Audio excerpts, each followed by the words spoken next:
When I upgraded from my cat-eye cycling computer to my Garmin Edge 500 back, I think it was 2014, the size adjustment actually took some getting used to, but that was truly only the start. Ever since then, each new unit I have used has been larger and larger. And typically these larger devices are easier to use, navigate around, and view. But larger is not always better, as touch screens, bigger displays, and more features have tested battery life, especially for us bike packers who care more than most about battery life. So when I got this new Wahoo ELEMNT Bolt this past winter, I was pretty excited to downsize and see what this little unit could do. So let's jump into it.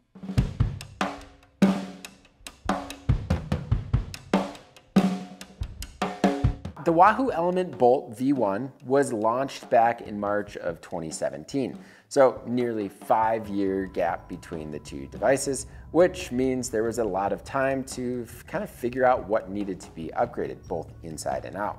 For starters, despite the small size in comparison to other units on the market, it actually is a little bit larger than the V2. It's still much smaller than the current Wahoo ELEMNT Roam, but large enough to still easily view while riding. The 2.2-inch display hugs a little bit closer to the sides compared to the Roam, making more use of the unit and the screen space.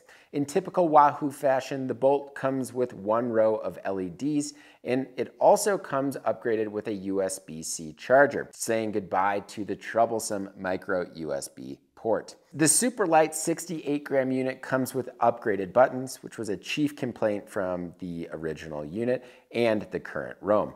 The new buttons are now much easier to press as they protrude upwards. However, because their new position and the lack of effort it actually takes to press the bottom 3 buttons, I have found myself accidentally pressing the buttons, which has paused my rides on accident, or in some cases has even deleted my rides. So while the device does come with Wahoo's mount, which is super nice, I do tend to find myself using K-edge mounts, which seem to work a little bit better just because it gives me a little bit more versatility, especially on a bike packing trip. However, it is nice that you can lock the unit in place with the Wahoo mount because it does not come with a tether or tether mount. For what it's worth, I've never had any of my Wahoo units fly out of a K-edge mount or a Wahoo mount.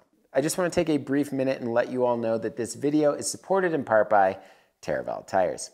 Like many cycling brands, there's a passionate group of cyclists behind Terravel.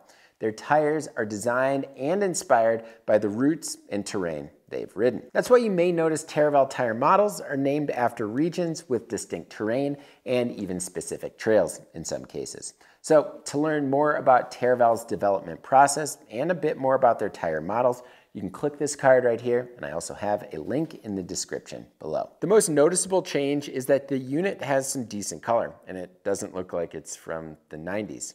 Hooray!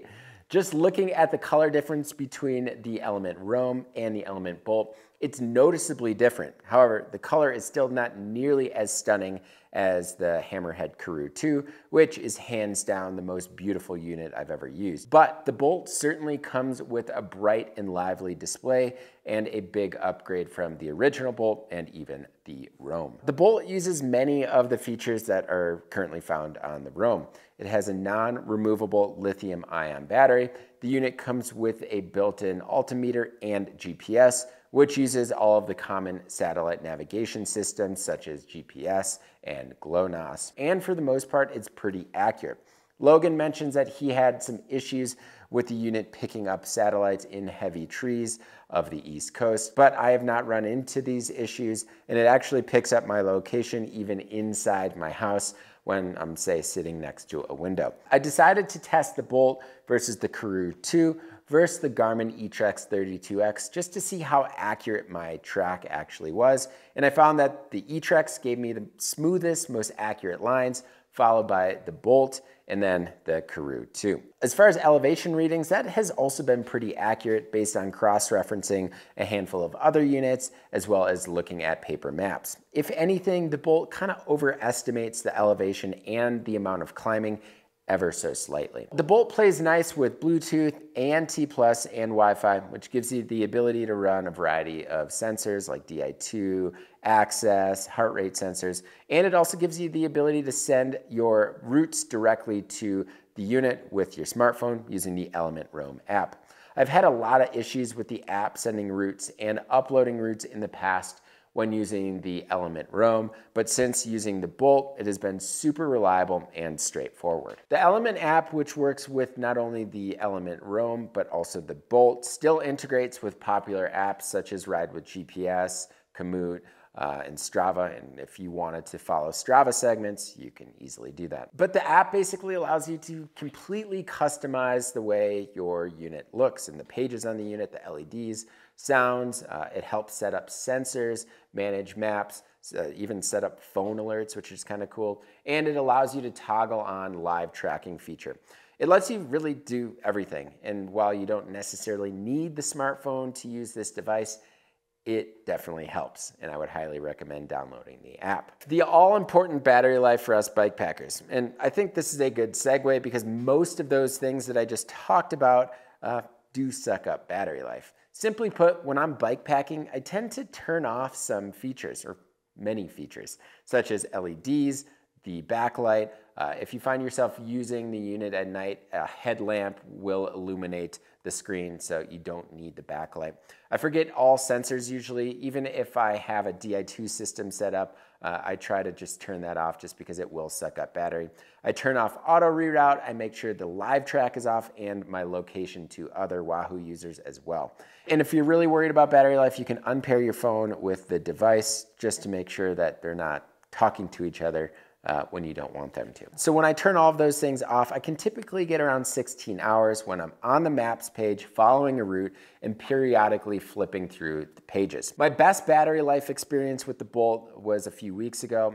It was a 12+ hour day of riding. I was following a route, so I unpaired all of the sensors. I had all of those mentioned settings off, and I turned off the unit after the 12+ hours, and I had 37% battery life left, which I think was pretty good. Simply put, if you are not using the device to race all day and all night, you can likely get 2 solid days of bike packing with the nuts and bolts feature of the ELEMNT Bolt. If you're using a lot of sensors, have tracking on, have phone notifications on, you will certainly get less out of the device, but compared to the Crew 2, the battery life on the Bolt is much more reliable. So I've always been really critical of the Wahoo maps. Coming from using the Garmin eTrex, which uses extremely detailed maps, Wahoo has been underwhelming, to say the least.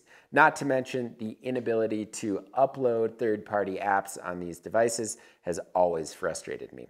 The new maps at least look a little bit more elegant versus, say, the maps on the Roam. And if you're not scouting or bushwhacking or really wanting to find a ridiculous escape route, you typically won't need a map with that much detail. So by using the ELEMNT app, Wahoo gives you the ability to download maps of certain states and countries.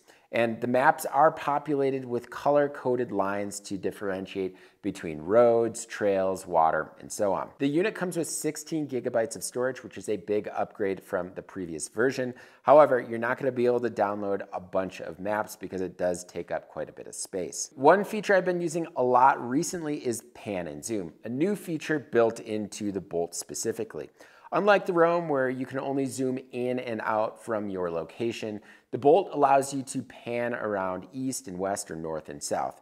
This feature has really helped me explore locally and also helped me look for alternatives on bikepacking trips. When panning over lines such as roads or trails, the map does populate street names and trail names, which is nice to confirm your orientation, especially when you're trying to find your way. No, it's definitely not as easy to navigate like a touch screen or just using your smartphone, but in a pinch when you want to see if a road goes through or how close you are to a town that might be off route, it is very useful. Similar to the Roam, selecting a track from the app or on the device itself, it's super easy. And once you choose the route, those black arrow lines will basically help you stay on track. One neat new feature that Wahoo added was color-coded gradients to the elevation map when you have a route uploaded, which gives you an idea of how steep or flat the upcoming route is. Wahoo gives you the ability to actually add that elevation profile on the maps page, which is something that I do all the time, and it just gives me a great understanding of what I have ahead of me. So towards the end of my previous Wahoo Element Roam's life, which lasted about 2 years before the screen got a sunspot on it, the device would crash on me from time to time when I was following a route and using a variety of sensors. Although I was hesitant to use the Bolt after that was happening with my Roam, I'm pleased that this has not happened to me on a few multi-day trips this summer.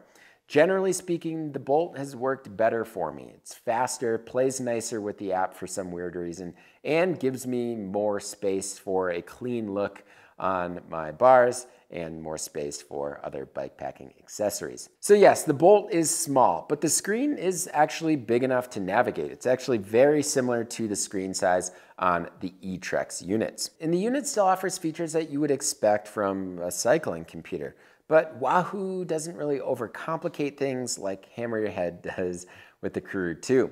The simplicity paired with the Element app truly makes for an enjoyable experience. The device itself also has features bike packers would want, except maybe better battery life. But for a rechargeable unit, 2 days is pretty good in my book. Yes, things could certainly be better. I'm still not a huge fan of the maps. The buttons at the bottom are really easy to press, but there's definitely more good than bad. And at $300, I think it's a pretty good value. And it's simply much more robust than the Element Roam, which is now also priced at $300. I'm just kind of guessing here, but I'm willing to bet that Wahoo comes out with a new Roam in the not too distant future. And if they do, I would expect all of the same features of the Bolt, but with a larger battery, so you get better battery life. That would be pretty awesome. Until then, I'm excited to be using the more compact and powerful Bolt.